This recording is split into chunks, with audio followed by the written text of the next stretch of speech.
Good evening, everyone. Before we start our week 2 session, let's first put ourselves in the presence of the Lord.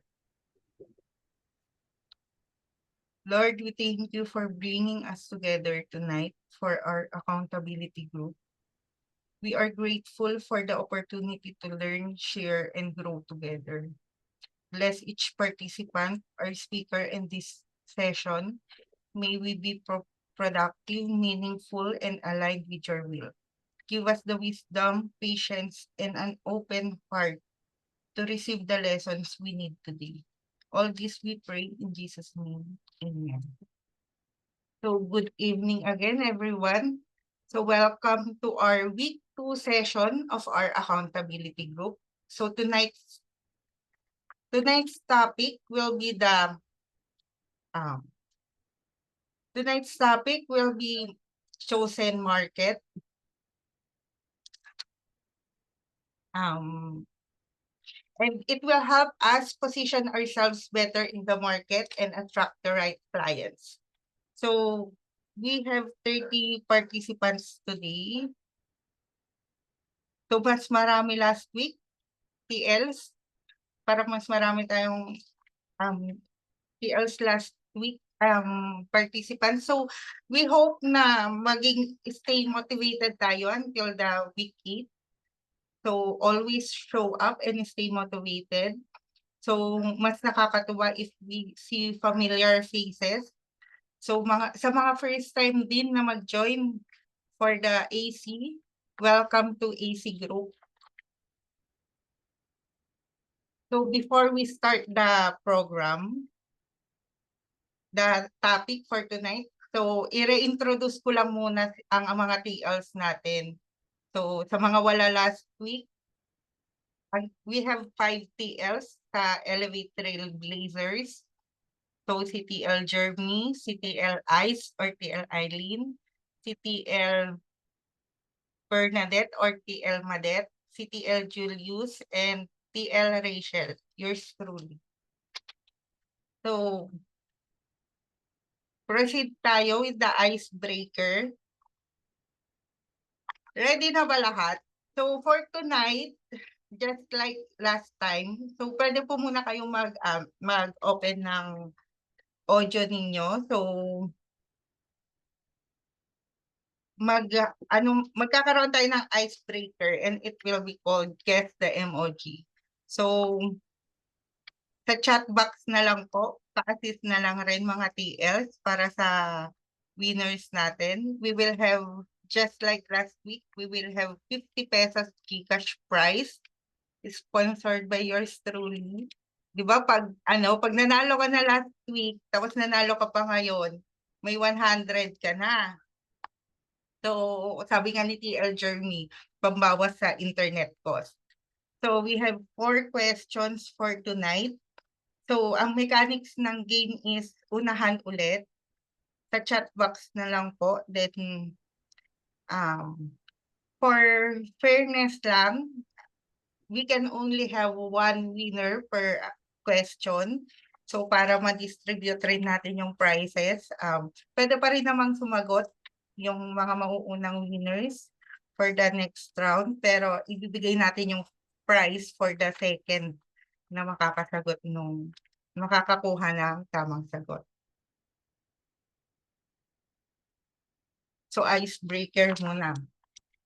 So, question number 1. Yan. Get the word.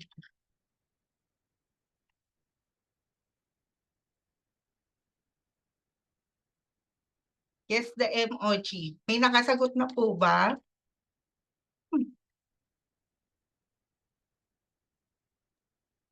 Dapat po. Global statistic, hindi po. Wala pa siyang kakuha ng tama. Hindi po. Hindi po. Related po sa atin.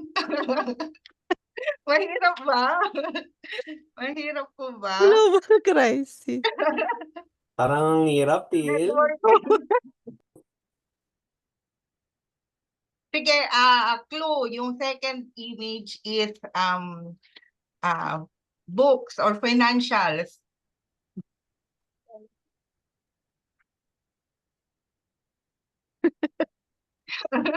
Nagawa po natin siya Ginagawa natin siya. Yun talaga yung Okay. expertise para mas natin. madali. Ginagawa po natin siya. Ano po Malapit yung, na, malapit ano po na. yung, oh, sige, 2 malapit na. words. 2 words. 2 words po siya. 2 words lahat. 2 Spreadsheet, words. hindi rin po. So ano po yung pinasok nating career? Maging? Hindi po. May nakakuha na ba? Malapit na. Wala pa po, malapit Ayun, na. meron na, Ayun. meron na. Meron na. Si Brenda. Sino pa? Congratulations kay Brenda Miss T. Brenda. Answer T. is online bookkeeping. Kala ko Yes. mabilis lang yung masasagot. So, question Yes. number 2.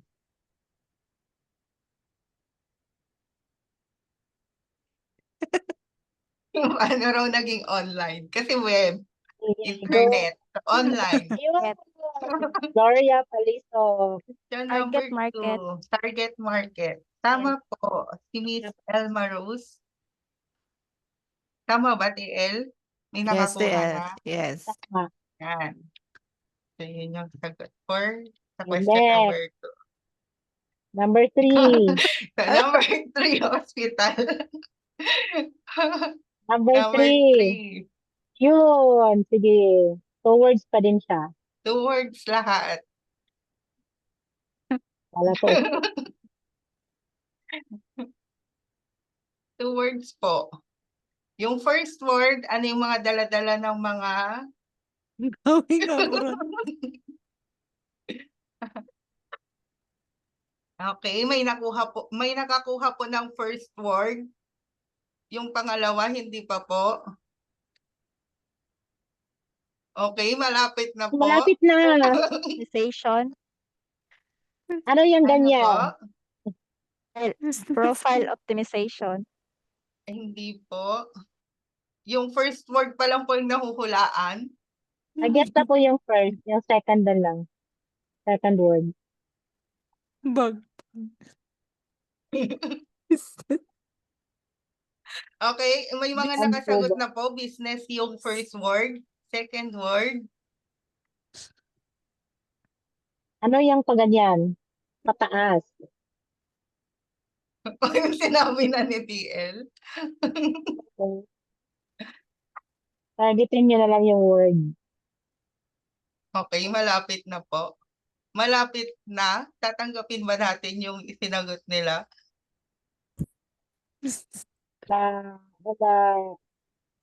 Malapit na talaga. Malapit na talaga. Ano pa ba ang ibang term ng Ibang uptrend? term para doon. Sige. Umaakyat na siya. O, umaakyat na. Ayun. Okay, congratulations. Panalo na. Florence. Ang hirap rin pala mag-antay. Pangatlo na ba to? Pang-apat na? Ay, Pangatlo. pangatlo. So, last. Apat na na. Congratulations, kay Florence. Lauren. So, last and pang-apat na question. Business mo pala yung bag. Business growth, yung pangatlo. Ito, Palagi pang-apat. natin sinasabi yan. Strong. Strong mind. Strong Okay. mindset. Ayun. Ano ba yung sa atin? Strong Mindset mindset. nga. Si Loribes Okay. Kabigting. Sino pong nakakuha Elizabeth. ng huli? Loribes Kabigting. Loribet. Miss Strong mindset. Yes.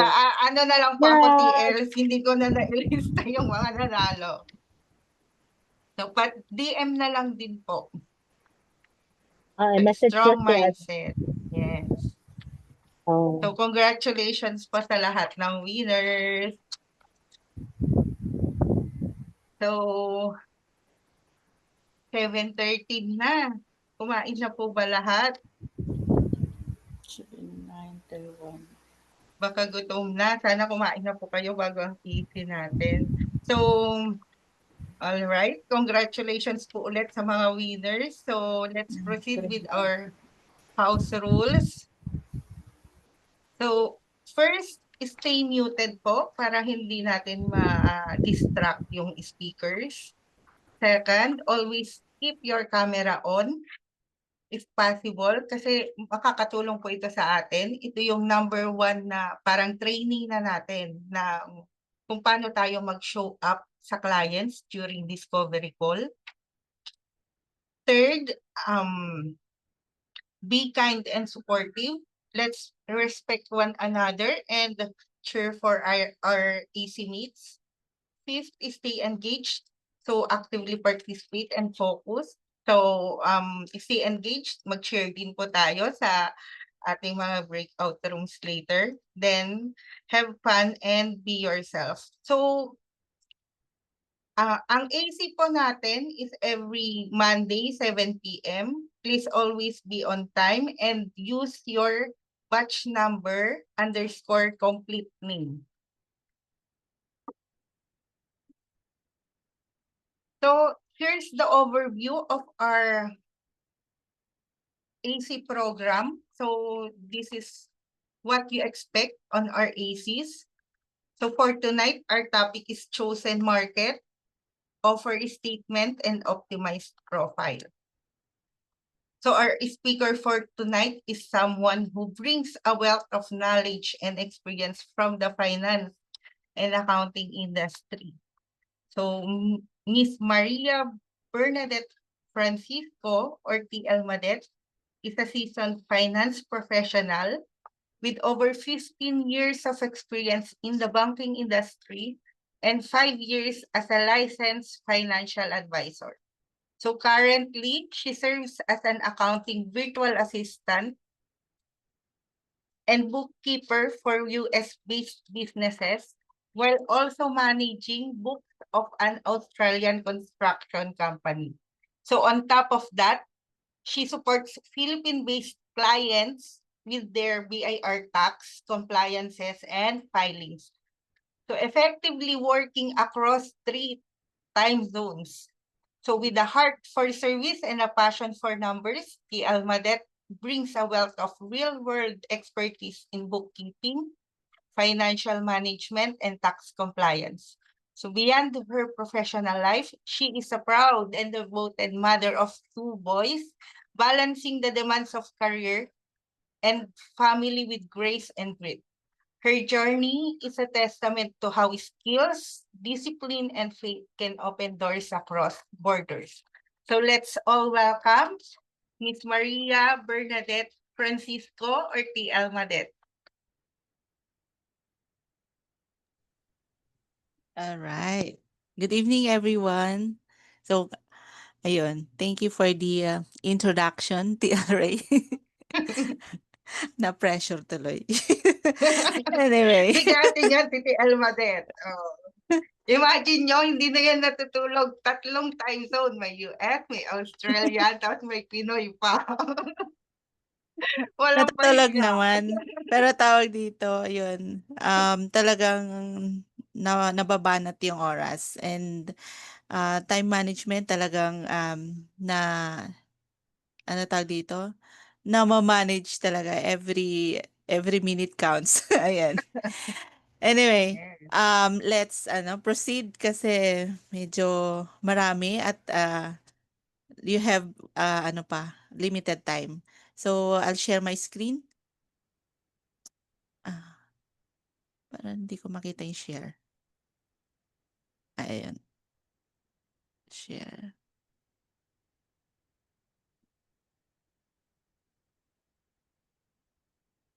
So, ayan.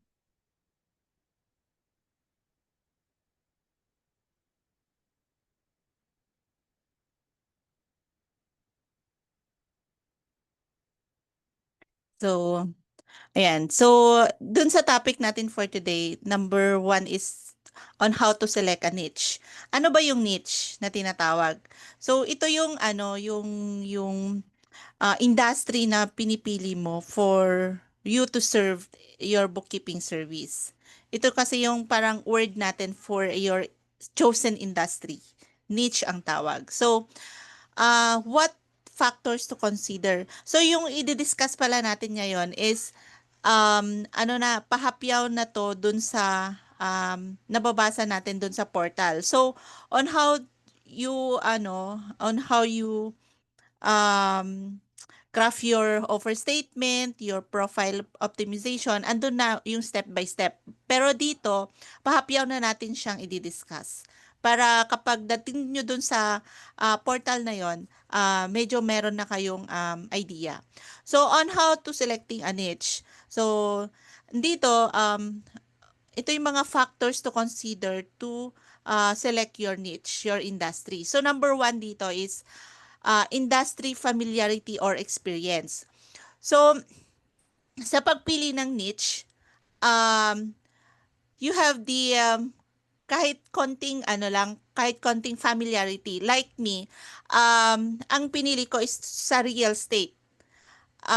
Hindi siya, nag-niche down pa ako. Hindi lang siya, yung real estate kasi very broad siya eh. So, nag-niche down pa ako, anong klaseng real estate siya. So from from real estate, nag-niche down to ako into property management. So ayun, bakit ko napiling sa real estate? Kasi nung unang sabak ko sa sa virtual, napunta ako sa property management accounting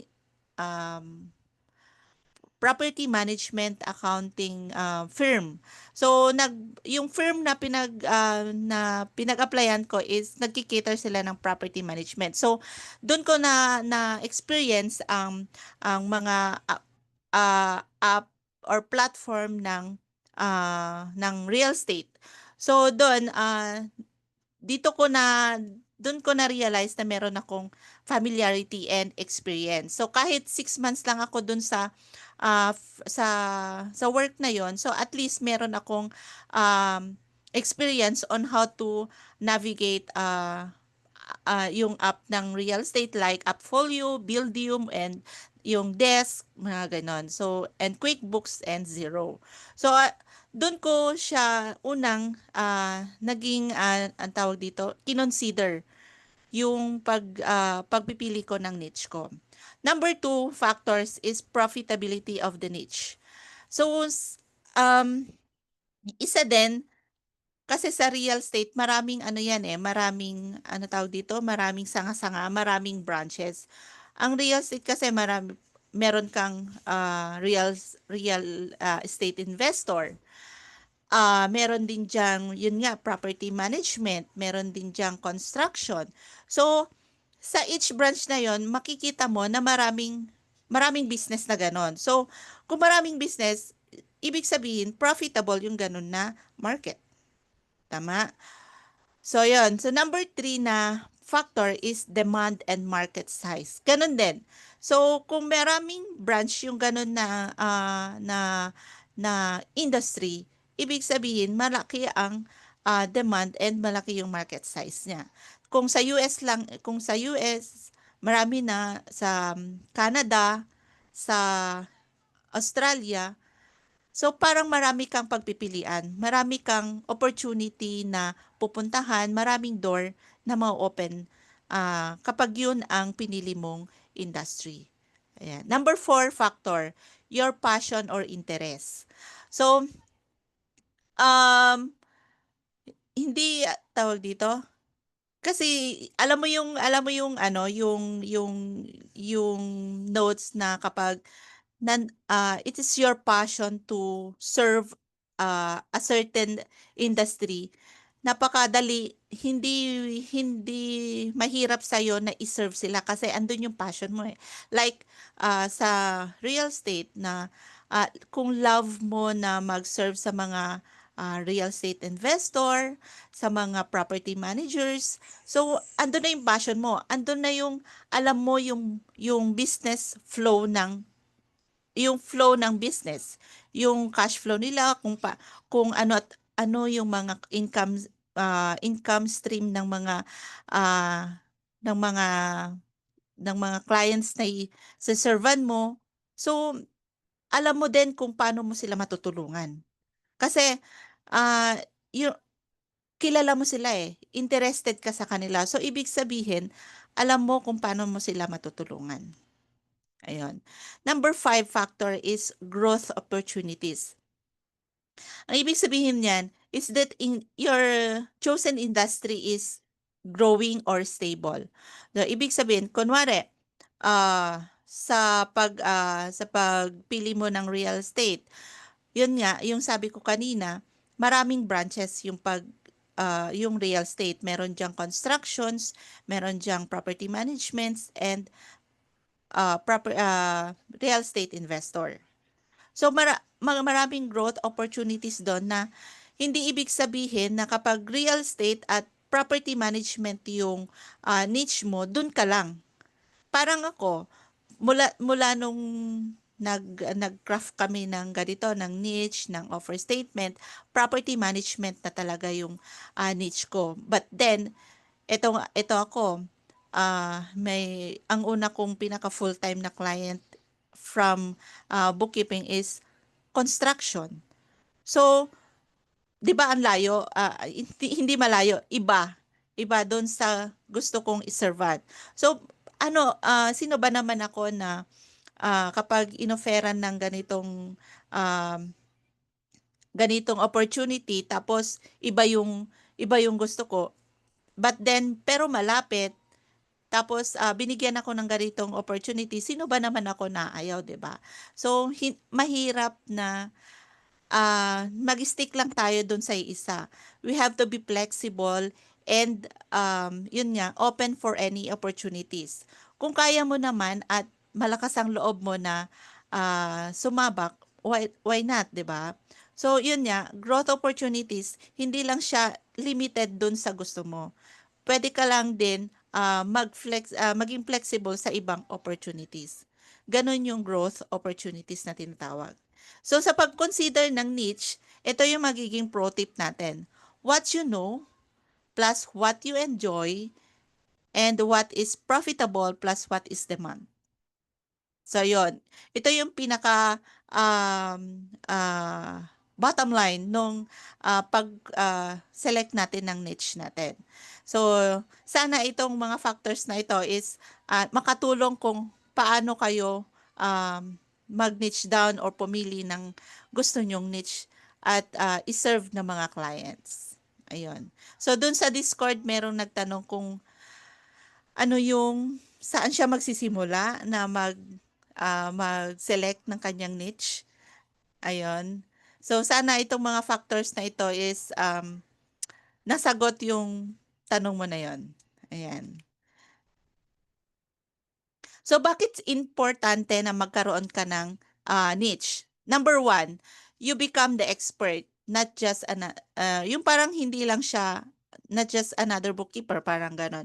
Ang hirap kasi na alam mo yon yung iba-iba yung tawag dito, yung gusto mong i-cater kasi may mga style bookkeeping, yung service style kung paano mo i-servan yung client, i-cater yung client. So, mas maganda kasi just like na kapag meron kang specific niche, doon ka nagiging expert. Like me, doon sa pinag-aralan ko yung sa property management.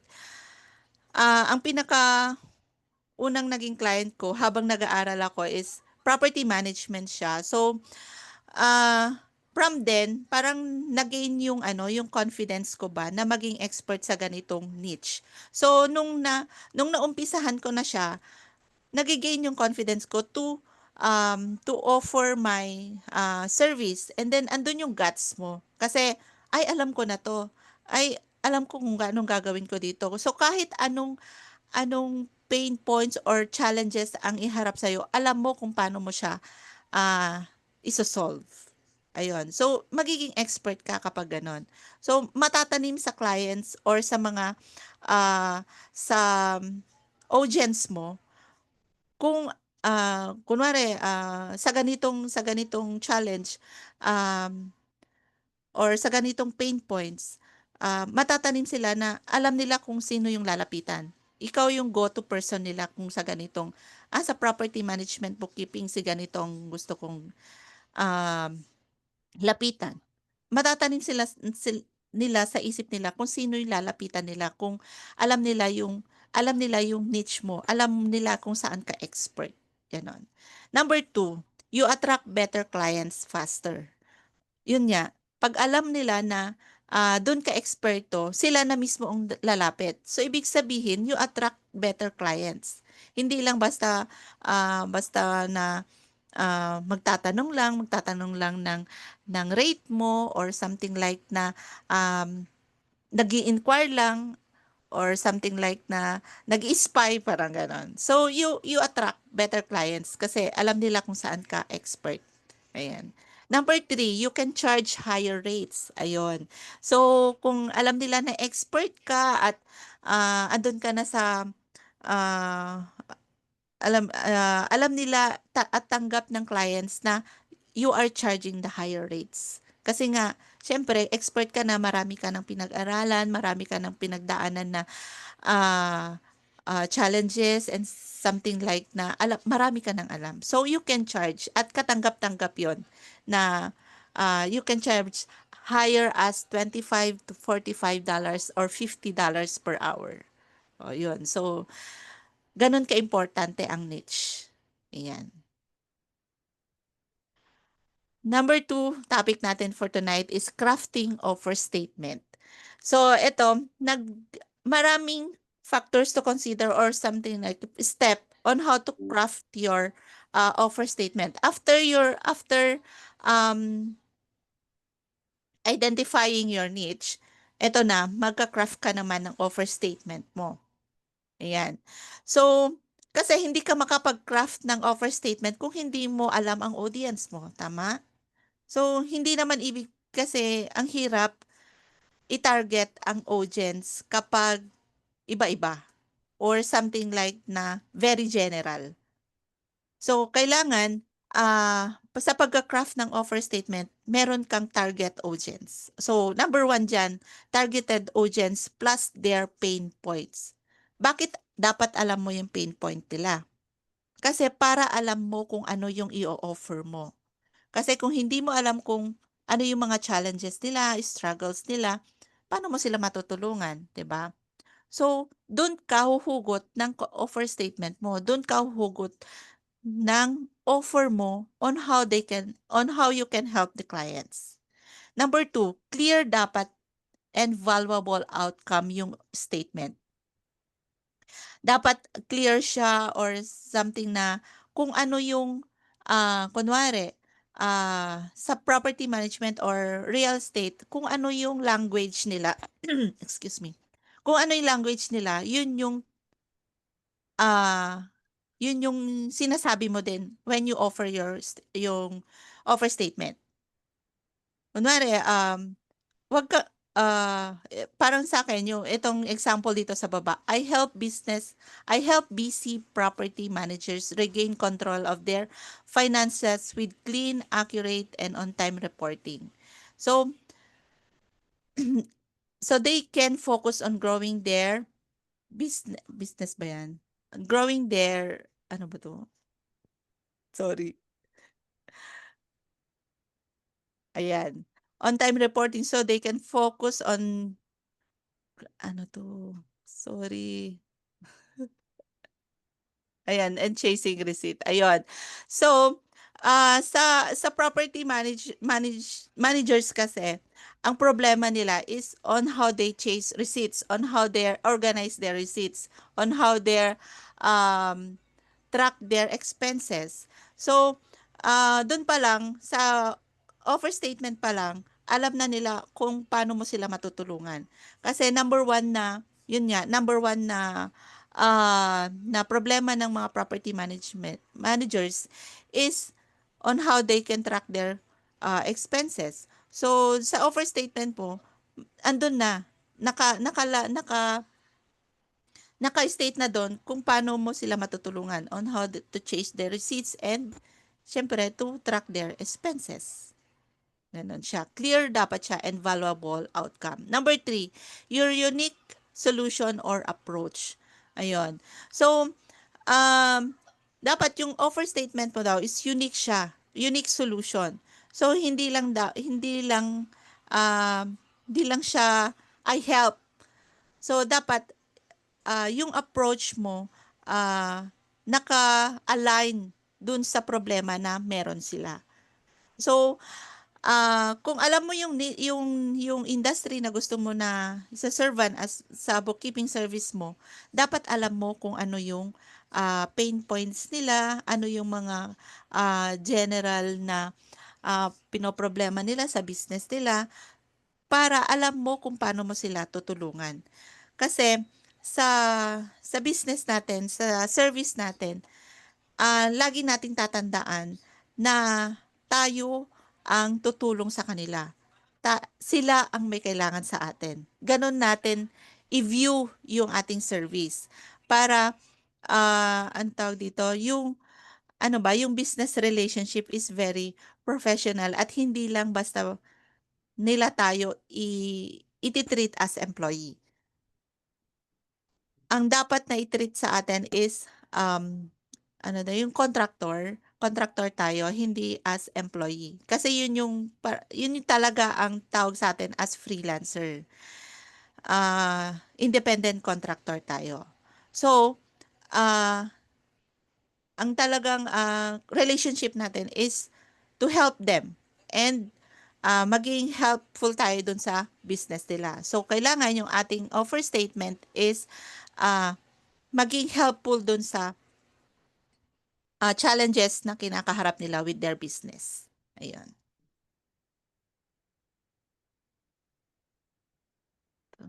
Ba't ayaw? Ayun. Number 3 na topic natin is on how to optimize your profile. So, bakit siya importante? So, first impressions, yun nga, equals to trust and credibility. Ayan. So, di ba nga, sa panahon ngayon, nakikilala tayo sa ating social media. Ayan. So, yun nga, sa first impression natin ng client natin is on how we present ourselves sa social media natin. So, virtual tayo. So, ang kwan natin dito, sa virtual din tayo, nila tayo makikilala. So, paano natin maibebenta or something like paano natin mai-showcase ang ating service. So, yun. Number 1 dyan is to optimize your profile. So, doon natin mabibuild yung trust and credibility. Ayan. Number 2, attracts the right clients. So, sa sa social media natin, ayun, itatarget natin yung targeted industry natin. Ayan. So, para ma-attract natin yung right client natin, yung gusto nating clients, yung chosen niche natin. So, isa yon sa paraan natin sa pag-optimize natin ng profile. Number 3, works as a silent salesperson. Ayun. Pag nasa online tayo, syempre, paano natin maibebenta yung ating service, 'di ba? So, kailangan natin maging active and i-optimize ang ating profile para makilala nila tayo, 'di ba? Paano nila makikita kung ano yung service na ino-offer natin kung hindi natin na-optimize yung social social media accounts natin. Ayan. So, TL Madet, ano yung mga accounts or platform na kailangan nating i-optimize, 'di ba? Ito yung top 2 na lang po para mabilis kasi medyo malawak kasi yung profile optimization. Ito talagang pahapyaw lang. So, ang kinuha ko na lang is top 2 platforms that usually need to be optimized. So, yan. Number 1 dyan, LinkedIn. Bakit LinkedIn, hindi other social media? LinkedIn kasi, dito tumatambay po ang ating mga foreign clients. Kung dito sa Pilipinas, ang pinakaano natin is Facebook, sa foreign naman po, LinkedIn. So, dito po natin makikita ang mga CEO, ayan, CEO ng company sa US, Canada, and Australia. So, ayan, nakalagay dyan, your professional superpower. So, kung yung ano nyo, yung Facebook nyo medyo talagang ano yun, yung Jejemon, ganun. Sa LinkedIn, dapat professional po. Pati yung paraan ng pagpo-post natin, paraan ng pagko-comment natin, very professional. Very keep an eye on your actions and what to post on this app kasi dito tayo titignan ng clients natin, yung target market. So this is best for building authority, attracting B2B clients, and networking.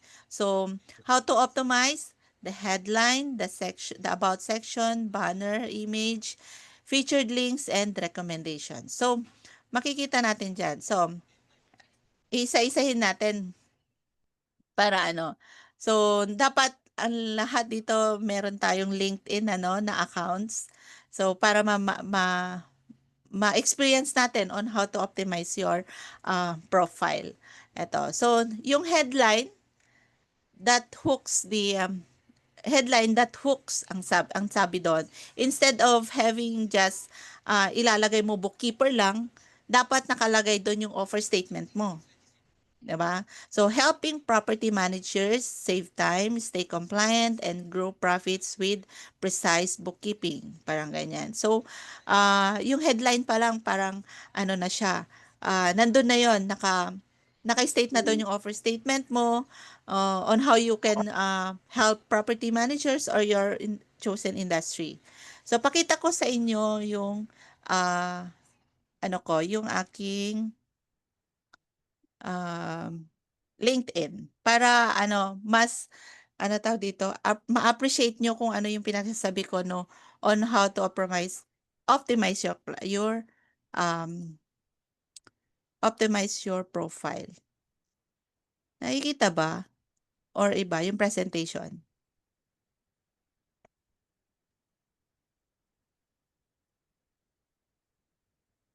Okay kanina, TL. Okay yung Ito, Yan, LinkedIn kita eh, na, nakikita? TL. Yes, Okay. TL. So, ayan. So, sa LinkedIn, dapat ito, headline that hooks. Ito yung headline. Ito, yung experienced bookkeeper helping property managers organize their finances, boost revenue, and maintain steady cash flow, short-term rentals, mga ganyan. Dito kasi,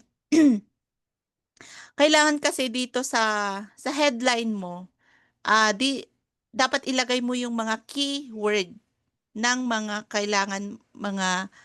ginagamit ng mga audience mo. So parang yan, experienced bookkeeper. Pag naghanap sila ng experienced bookkeeper, ayan, makikita nila, experienced bookkeeper. Helping manage property managers. Kung yung client mo is your audience is property managers. So, ayun, number 1 ka na niya masa-search kasi nandun na yung keyword. Or short-term rentals, yung business ng client mo or your target audience. Ayan, meron dyan short-term rental. So, 'di ba? So, kung ang problema niya is on how you can help them boost revenue, ganyan. So, nandun na, 'di ba?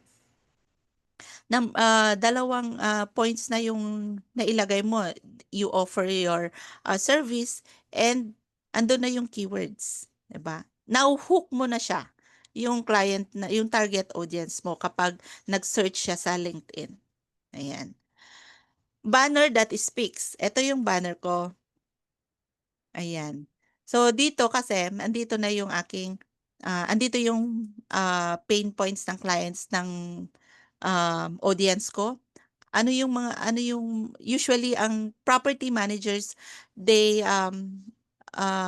problemado sila sa late payments, high vacancy ng mga properties na hinahawakan nila, and untracked expenses. Yun ang usual na pain points nila. So, nilagay ko dyan.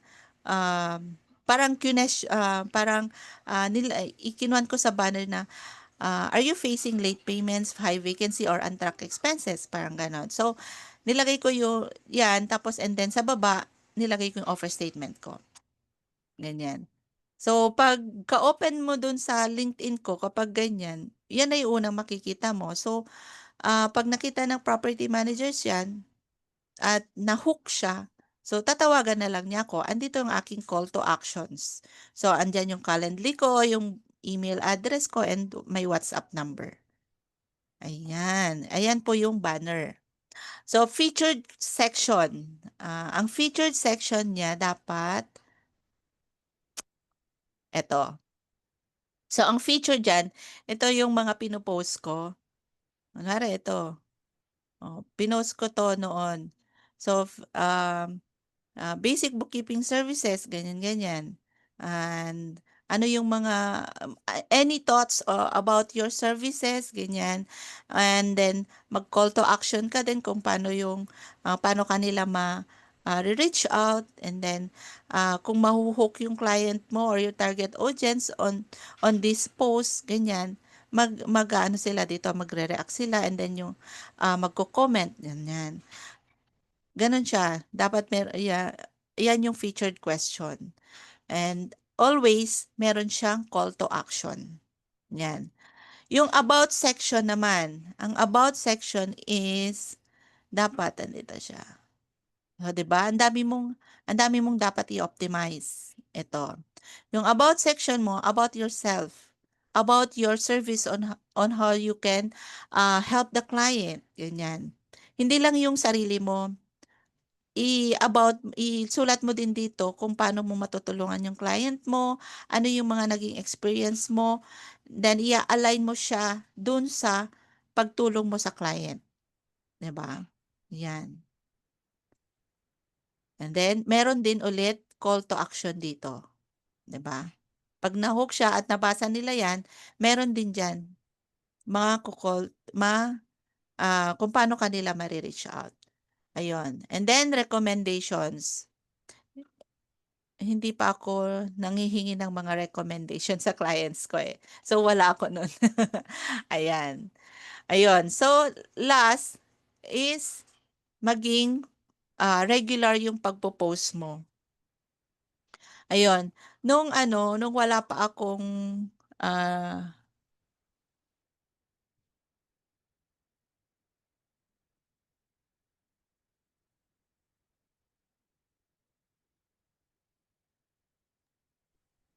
So, nag-lag po ata si TL.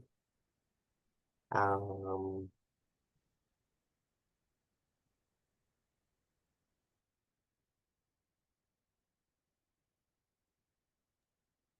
TL Research.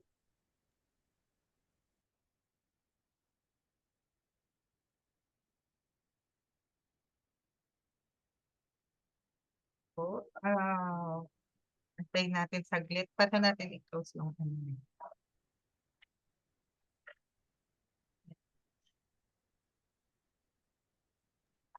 So yun, while waiting for TL Madeth, so far may napipick up ba tayong lesson, everyone? So hopefully you're enjoying our sessions as we go along naman po. Mas marami pa po tayong matututunan. So yun, unti-unti, step by step, 'di ba? Sabi nga step by the step ba 'yun? Yun.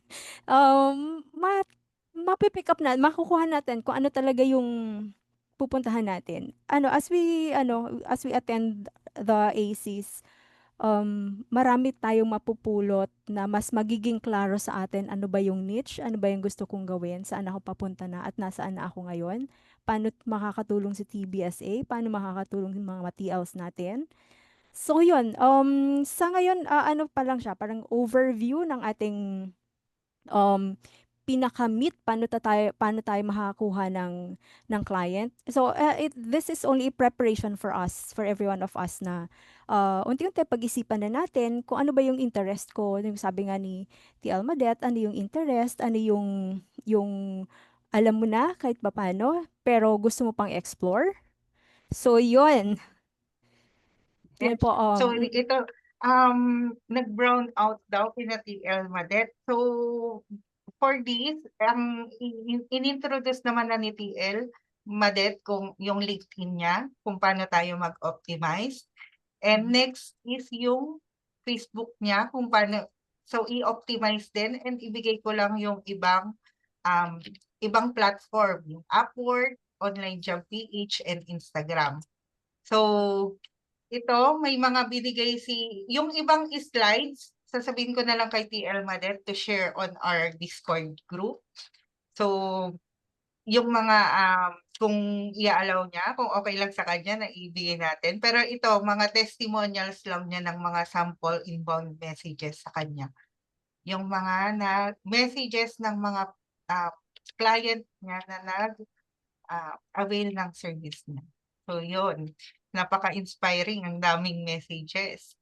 At once na-optimize na nga ang profile is yung client na mismo ang lalapit at re-reach out sa inyo. So, hopefully, yung mga questions sa Discord channel natin, nasagot lahat yon. Next na is our discussion questions. So, na-enter kanina sa sa chat box in advance yung discussion questions. Naka-ready na kasi sa chat box ko na pindot. So, may mga sumagot na. So, ito yung discussion questions na i-discuss natin sa breakout rooms. So, what's your chosen market and why did you choose it? So, sinabi ni TL Madet kanina, bakit nga natin pinili? And are you ready to optimize your LinkedIn profile to align with your target market? So, ito yung mga discussion questions and 3 minutes per person possible. So, TL Julius, naka-ready na po ba ang ating breakout rooms? Yes po. Okay. So, pa-accept na lang po.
Hindi kami natapos. Kami Sorry rin, po. TL. Natapos Sorry na po kami. talaga, bitin ang Sorry time. po. Sige, next time po, unahin natin yung mga name na hindi nakapagsalita. Pero may patanong naman po kayo, may GC naman po tayo sa Discord. Ask lang po Oo. kayo ng Lahat question nila. and we will do our best naman po to Yes. answer. Pero, since ako ang mag-host, so, tapusin yung sinasabi ko sa breakout room namin. So, basta, ang ano ko lang is, sabi ko nga po, ituloy-tuloy lang na wag tayong susuko. Kasi malay nyo po, yung pangatlo, pang-10, pang-11 ninyo after 10 rejections. After 10 rejections, ngayon kayo nag-give up. Tapos, yun pang-11 mo pala, yun na sana ang first client mo. O kaya yun na yung tuloy-tuloy na magiging big client mo. So, sa online bookkeeping talaga is, kahit naman sa live, hindi lang sa online bookkeeping, uncertain lahat. Pero kailangan lang magtiyaga at magpursige. Tuloy-tuloy, huwag mag-give up. Yan. So,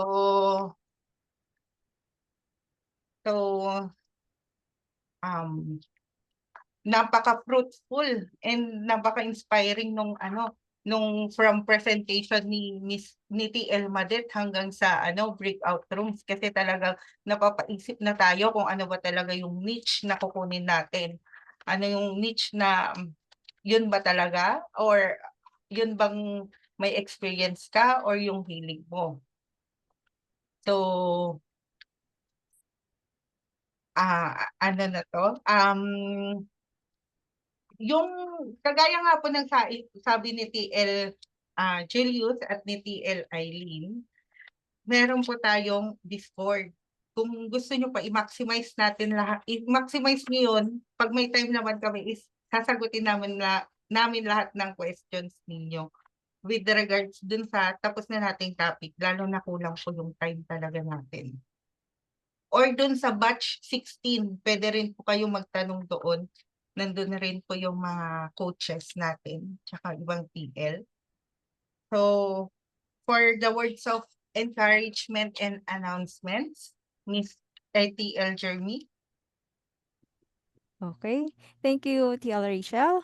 So for our words of encouragement, alam ko like dun sa grupo namin, I guess marami sa atin na hindi pa natin alam kung ano yung niche na pipiliin natin. Second, paano natin ibebenta yung sarili natin, 'di ba? Sa mga target market natin. Ganito, it's not about the destination, it's the journey. Alam ko habang nagpapatuloy tayo dito sa journey natin bilang bookkeepers, gusto kong i-remind tayong lahat na hindi kailangan perfect agad. Okay? Huwag ma-pressure.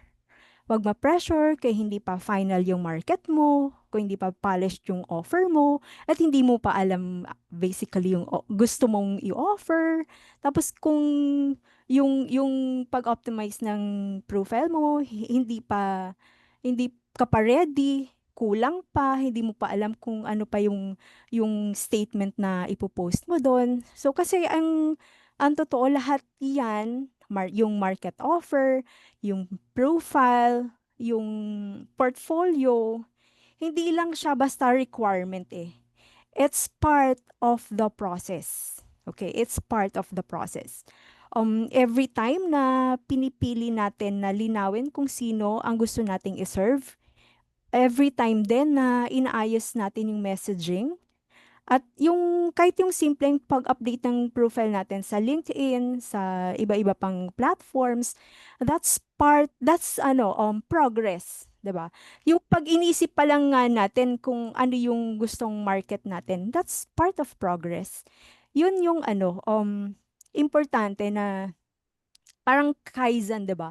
Small steps pero tuloy-tuloy. It's a progress. Hanggang sa maabot na natin kung ano yung gusto natin. Kumbaga, dito sa bookkeeping, hindi ito paramihan ng clients. Hindi rin pabilisan at never din naging padamihan ng credentials. So, ang mahalaga, malinaw yung ating direction. Yung gusto natin, klaro. Tapos may alignment dun sa kung ano yung nasa puso natin. So yun, otherwise kasi pag wala yun, hindi rin natin mabibigay yung best service na pwede nating ibigay sa mga target na clients natin. So yun, kung nasaan ka man ngayon, nagsisimula ka pa lang, nagre-rebrand, or figuring things out, okay lang po yun. Just keep moving, keep choosing intentionally, yun.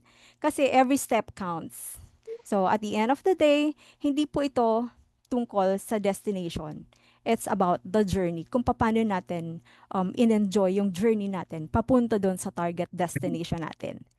So yun po. I just want to thank everyone po na dumating dito, nag-show up. It's very important po na factor na nag-show up tayo every time that we need to show up. Whether katulad ko na medyo late, pero nag-show up pa din, di ba? Yun po talaga yung yun yung importante. Tapos, for announcements, so next week, next Monday pa rin po, same time tayo at 7 p.m. Yun yung ano natin, yun yung time na magsa-start tayo ng AC ulit. Tapos for everyone na mention na ni Rachel, ni TL Rachel kanina na yung wala sa Discord, message us po para matulungan namin kayo. Kahit i-direct message nyo po kami, matulungan namin kayo. Tignan natin kung paano natin kayo mag-guide doon sa Discord para hindi tayo nawawala pagka may session tayo. So yun, thank you everyone again for listening. Thank you for showing up. Thank you po. Thank you po, Okay, so TL. next po, let's have the documentation. So, TL Julius for the talks. Pa-open na lang po ng camera. Open na lang po ng camera sa lahat. So, Yan. Training na po natin yan to show up. page 1.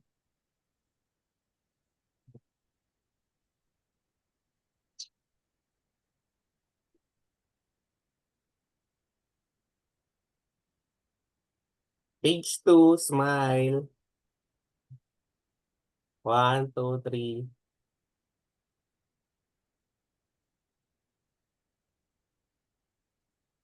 Lang po.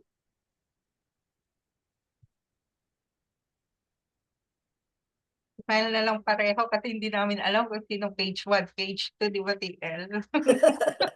Smile na lang. Thank you so much po sa inyong lahat. Magandang Okay. gabi. So before we end, we officially end the AC.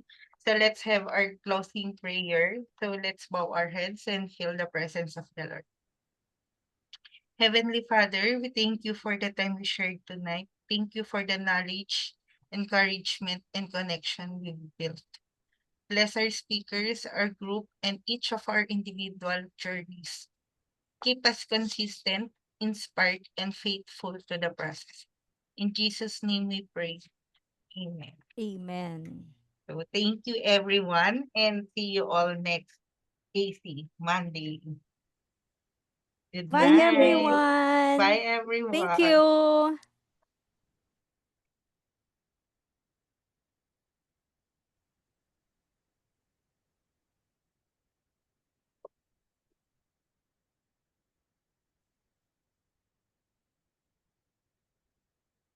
Tapos na po.